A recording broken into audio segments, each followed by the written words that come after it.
जय हिंद दोस्तों, आप सभी का एक बार फिर से नए वीडियो में स्वागत है। आज हम लोग दोस्तों बिहार पुलिस यानी बिहार पुलिस का जो एग्ज़ाम हुआ है दोस्तों, आप लोग ध्यान दीजिएगा, जिसका री एग्ज़ाम 2024 में जो है संपन्न हुए हैं। उसमें परसेंटाइल जो है दोस्तों, बहुत सारे फ्रेंड्स का क्वेरीज आ रहे थे कि परसेंटाइल कैसे होता है, इसमें किन किन लोगों को फ़ायदा होगा और किन किन लोगों को नुकसान होगा, रिजल्ट कब तक आएंगे और कट ऑफ मार्क्स कितने हैं, सारे पॉइंट्स पे हम लोग बहुत जल्द और शॉर्ट में इसको डिटेल्स में समझने का प्रयत्न करते हैं। चलिए दोस्तों, हम लोग शुरू करते हैं आज का वीडियो।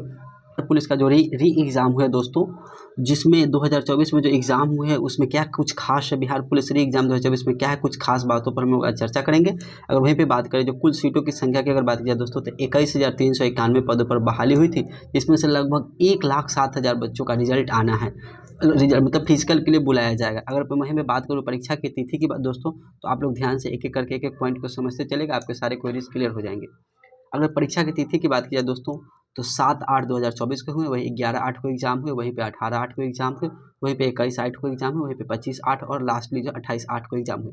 यानी कि आपके एग्जाम 1 2 3 4 5 6 यानी कि 6 डेज जो है एग्जाम संपन्न हुए।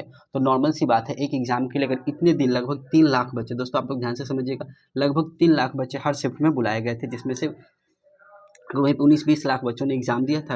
अगर मैं बात करूँ दोस्तों, यानी कि मेधा सूची, ध्यान दीजिएगा दोस्तों, मेधा का निर्धारण करने का होता है, मेरिट जो बनेंगे दोस्तों, उसके लिए बहुस्तरीय परीक्षाओं के, बहुस्तरीय का मतलब दोस्तों एक से अधिक दिन, यानी कि एक से अधिक दिन में इसका परीक्षा संपन्न कराएगा, जैसे कि आप सभी लोग ऊपर के डेट में देख सकते हैं।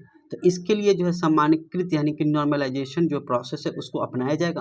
अंकों की गणना परसेंटाइल, यानी कि पहले तो नॉर्मलाइजेशन होगा, उसके बाद परसेंटाइल मेथड पर जो है इसका रिजल्ट को प्रकाशित किया जाएगा। अब वहीं पे देखिए दोस्तों, अगर हमसे ध्यान से समझते हैं दोस्तों, तो हम बात करते हैं, आइए समझते हैं परसेंटाइल कैसे होता है, क्या होता है, यानी इस पर बात करेंगे। और आज का हमारा जो मेन फोकस है इसी पे है दोस्तों।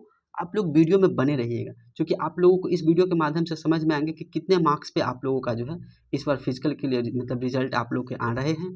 और परसेंटाइल को समझने की अगर हम बात करें तो दोस्तों देखिए, मान लीजिए सपोज कीजिए कि 7/8/2024 को किसी शिफ्ट मतलब फर्स्ट शिफ्ट में एग्जाम हुए, किसी का पेपर हुआ है और वह पेपर हार्ड आ गया। वह पेपर कैसा आ गया दोस्तों?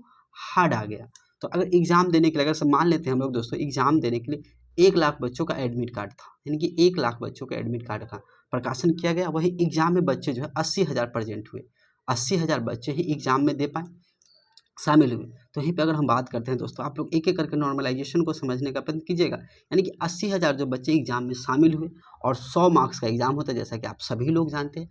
और उसमें जो 60 मार्क्स, यानी कि जो कुछ ऐसे बच्चे हैं जिनका 60 मार्क्स आया, तथा मान लेते हैं कि 60 मार्क्स से कम, यानी कि 60 मार्क्स से कम 60,000 बच्चों का मार्क्स आया, यानी कि जो 60 मार्क्स जो है वो मैक्सिमम है, सबसे ज़्यादा मार्क्स है 60 मार्क्स। और लगभग 80,000 में दोस्तों 60,000 बच्चों का जो है 60 से कम मार्क्स हैं। तो अब समझते हैं कि असली खेल क्या है, यानी कि हम लोग असली खेल की बात करते हैं, यानी कि परसेंटाइल की बात करते हैं। तो आप लोग ध्यान से समझने का प्रयत्न कीजिएगा। यानी कि आप समझिए, जो 60,000 बच्चे हैं जिनका मार्क्स 60 से कम है, टोटल बच्चे को हमने नीचे लिखा है 80,000 बच्चे को, और 100 से मल्टीप्लाई किया। अगर वहीं पे मैं काटूँ इसको, तो कट पिट करने के बाद आपको 75%, यानी कि आप समझिए कि जिसका मार्क्स 60 आ रहा था ना, 60 मार्क्स आ रहे थे, उसका परसेंटाइल में 75% हो गए। तो इस प्रकार से दोस्तों आप लोग समझिए, इस प्रकार से दोस्तों कि जिनका मार्क्स 60 आ रहे थे, मतलब रॉ मार्क्स 60 आ रहे थे, उन बच्चों का परसेंटाइल जो है 75 आया। मान ले कोई 2 बच्चे, अगर सपोज कीजिए कि अगर आपके मन में आ रहा होगा, अच्छा सर इतने सारे बच्चे एग्जाम दिए हैं, तो किसी का तो मतलब 60%, 65 परसेंटाइल, 75 परसेंटाइल, तो एक से अधिक बच्चों का भी आ सकता है, तो उनका क्या होगा? तो मान लें कि कोई 2 बच्चा है जिनका परसेंटाइल पी एवं क्यू, यानी बच्चा का हमने नाम लिया है समझने के लिए, पी और क्यू है, जिसका एक ही आया, मतलब मान लीजिए 85 परसेंटाइल है। सपोज कीजिए कि 78 परसेंटाइल 2 बच्चों का आ गया, 2 से अधिक बच्चों का आ गया, तो उनके अनुसार जो रिजल्ट होगा उनको डेट ऑफ बर्थ के अनुसार से प्रकाशित किया जाएगा। यानी कि जिनका भी डेट जो है मैक्सिमम होगा, यानी कि सीनियरिटी के हिसाब से उनका रिजल्ट दिया जाएगा। अगर पुराने पद्धति की बात करें दोस्तों, पुराने जो सिस्टम थे उनके अनुसार कुल पदों के लिए जो है ऊपर से मार्क्स आवंटित किए जाते थे, यानी कि ऊपर से आए मार्क्स बच्चों को ले लिया जाता था। यानी कहने का मतलब जितना सीट का जरूरत होता था ना, उससे ऊपर से, यानी जो मैक्सिमम होता था, मैक्सिमम के अकॉर्डिंग बच्चों को ले लिया जाता था और बाकी बच्चों को डिस्क्वालीफाई कर दिया जाता था। तो यह है परसेंटाइल का पूरा खेल। बाकी इसमें मार्क्स जो है दोस्तों आपका बढ़ भी सकते हैं, प्लस भी हो सकते हैं या घट भी सकते हैं, क्योंकि अगर ये बिहार पुलिस है दोस्तों, बिहार पुलिस पहली बार जो है परसेंटाइल का प्रोसेस अपना रही है।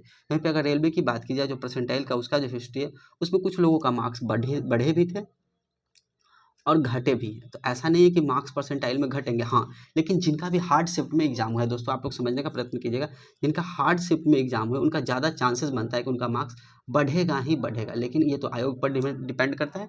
और वहीं पे रिजल्ट की बात की जाए तो आप लोग ध्यान दीजिएगा, अक्टूबर के लास्ट में या नवंबर के फर्स्ट में आप लोग का एग्जाम जो है अक्टूबर के लास्ट मंथ में या नवंबर के फर्स्ट वीक में आप लोगों को आने की प्रबल संभावना है। अब वहीं पे अगर मैं कट ऑफ की बात करूँ, चूँकि दोस्तों इससे रिलेटेड मैं डिटेल वीडियो तो पहले बना चुका हूँ, लेकिन यहाँ पे शॉर्ट में अगर हम बात करते हैं तो यूआर बच्चे, अगर यूआर के अगर मेल बच्चे हैं, मेल कैंडिडेट्स हैं, तो उनका 64 से 79 के बीच 69 के बीच दोस्तों आ रहे हैं, तो वो लोग निश्चित रूप से फिजिकल की तैयारी करें।